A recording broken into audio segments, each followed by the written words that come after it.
ನಮಸ್ಕಾರ ವೀಕ್ಷಕರೇ, ನೀವು ನೋಡ್ತಾ ಇದ್ದೀರಾ ಟಿವಿ7 ನ್ಯೂಸ್ ಕರ್ನಾಟಕ. ನಾನು ಭೀಮಾಶಂಕರ್ ಜಳಕೆ.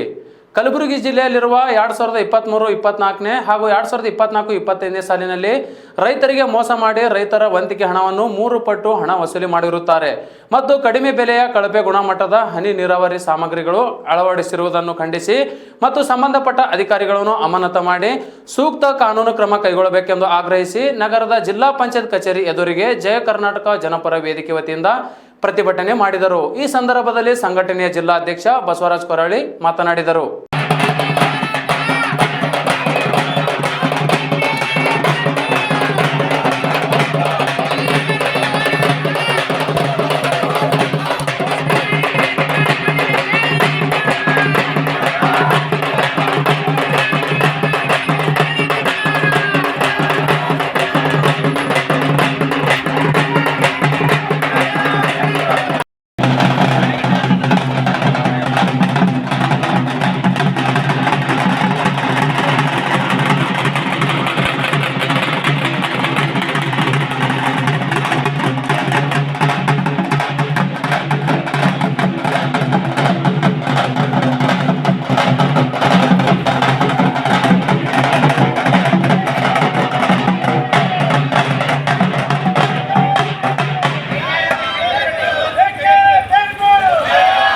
ಜಯ ಕರ್ನಾಟಕ ಜನಪರ ವೇದಿಕೆ ವತಿಯಿಂದ ಒಂದು ಭ್ರಷ್ಟ ಅಧಿಕಾರಿಗಳಿಗೆ ಅಮಾನತುಗೊಳಿಸಿ ಕಾನೂನಿನ ಸೂಕ್ತವಾದ ಕ್ರಮ ಕೈಗೊಳ್ಳಬೇಕಂತೇಳಿ ಒಂದು ಹೋರಾಟ ಮಾಡ್ತಾ ಇದ್ದೀವಿ. ಇದರ ಉದ್ದೇಶ ಏನಂದರೆ ಕಲಬುರಗಿ ಜಿಲ್ಲೆಯಾದ್ಯಂತ ಒಂದು ರೈತರಿಗೆ ತೋಟಗಾರಿಕೆ ಇಲಾಖೆಯ ಒಂದು ಅಧಿಕಾರಿಗಳು ಮತ್ತು ಸಂಬಂಧಪಟ್ಟ ಕಂಪನಿ ಏಜೆಂಟರು ಸೇರಿಕೊಂಡು ಒಂದು ರೈತರ ಜಮೀನಿನಲ್ಲಿ ಕೃಷಿ ಸಿಂಚಾಯಿ ಯೋಜನೆ ಅಡಿಯಲ್ಲಿ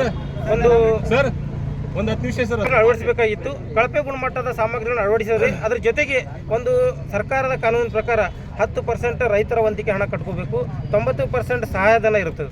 ಇದನ್ನು ರೈತರಿಗೆ ತಿಳಿ ಹೇಳದೆ ಅವರಿಗೆ ಮೋಸ ಮಾಡಿ ರೈತರಿಂದ 3 ಪಟ್ಟು ಹಣ ವಸೂಲು ಮಾಡಿರ್ತಾರೆ. ಅದರ ಜೊತೆಗೆ ಒಂದು ISI ಮಟೀರಿಯಲ್, ಕಾನೂನು ಬಾಹಿರವಾಗಿ ISI ಮಟೀರಿಯಲನ್ನು ಇವತ್ತಿನ ರೈತರ ಜಮೀನಿನಲ್ಲಿ ಒಂದು ಜೋಡಣೆ ಮಾಡ್ತಕ್ಕಂಥ ಕೆಲಸ ಒಂದು ಕಂಪನಿಯವರು ಮಾಡಿದ್ದಾರೆ.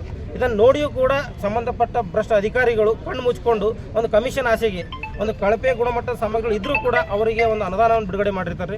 ಮತ್ತು ಮೇಲ್ನೋಟ ಕಂಡಿದ್ದಾರೆ ಇವತ್ತಿನ ದಿನ ಸ್ಪ್ರಿಂಕ್ಲರ್ ಒಂದು ಅದರ ಫಿಲ್ಟರ್ ಒಂದು ಕಂಪ್ನಿದಾದರೆ ಜಾಯ್ನರ್ ಒಂದು ಕಂಪ್ನಿದಾಗಿರುತ್ತೆ ಸರ್. ಅದರದ್ದು ಲ್ಯಾಟ್ರಲ್ ಒಂದು ಕಂಪ್ನಿದಾಗುತ್ತೆ, ಅದು PUC ಪೈಪ್ ಇನ್ನೊಂದು ಕಂಪ್ನಿದಾಗುತ್ತೆ. ಇವರು ಇಲ್ಲಿರ್ತಕ್ಕಂಥ ಒಂದು ಏನು ಕಳಪೆ ಗುಣಮಟ್ಟದ ಕಡಿಮೆ ಬೆಲೆ ಸಾಮಗ್ರಿಗಳನ್ನು ಅಳವಡಿಸಿದ್ದಾರೆ. ಇದರಿಂದ ರೈತರು ಸುಮಾರು ತೊಂದರೆ ಅನುಭವಿಸ್ತಾರೆ.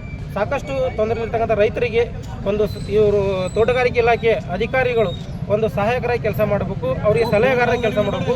ಅದನ್ನು ಬಿಟ್ಟು ರೈತರಿಂದ ಹಣ ವಸೂಲಿ ಮಾಡೋದು ಮತ್ತು ಅವರಿಗೆ ಕಳಪೆ ಸಾಮಗ್ರಿ ನೀಡೋದಂಥದ್ದು ಹಗಲೊತ್ತರಡೆ ಕೆಲಸ ಮಾಡ್ತಾ ಇದ್ದಾರೆ.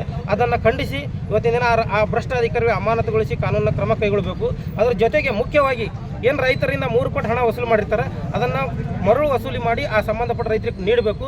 ಮತ್ತು ಅದರ ಜೊತೆಗೆ ಏನು ಅವರ ಜಮೀನಿನಲ್ಲಿ ISI ಮತ್ತು ಕಳಪೆ ಗುಣಮಟ್ಟದ ಸಾಮಗ್ರಿಗಳು ಅಳವಡಿಸಿದ್ದಾರೆ ಅದನ್ನು ತೆಗೆದು ಒಳ್ಳೆಯ ISI ಮಾರ್ಕ್ ಇರ್ತಕ್ಕಂಥ ಸಾಮಗ್ರಿಗಳನ್ನು ಅಳವಡಿಸಬೇಕಂತೇಳಿ ಈ ಸಂದರ್ಭದಲ್ಲಿ ತಮ್ಮ ಮೂಲಕ ಕೇಳ್ಕೊಳ್ತೀವಿ.